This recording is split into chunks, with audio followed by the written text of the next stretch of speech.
Pinakyaw ng Aldab Nation ang mga pina-auction na personal na gamit ni Alden Richards at Maine Mendoza sa Noel Bazaar. Si Meng napa-oxygen pa more sa inabot ng presyo ng kanyang jacket at polo. Narito ang aking chika. Dumagsa ang Aldab Nation sa celebrity ukay-ukay ng Noel Bazaar kahapon.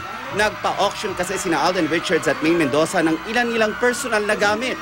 Ang pre-loved shoes ng Pambansang Bay kasama sa naibenta.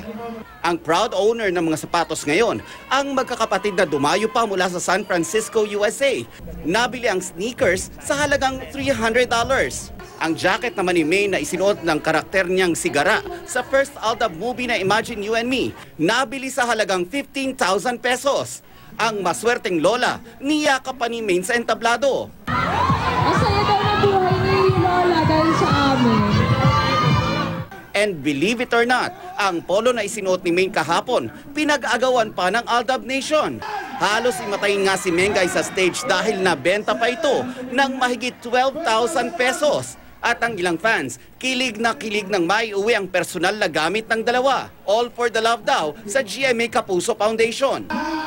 Umabot daw sa mahigit 40,000 pesos ang naibenta ng Aldab. At ngayong malapit na ang Pasko, may plano na ba sina Alden at Maine? Ako, lilipad. Wala, dito lang po kami.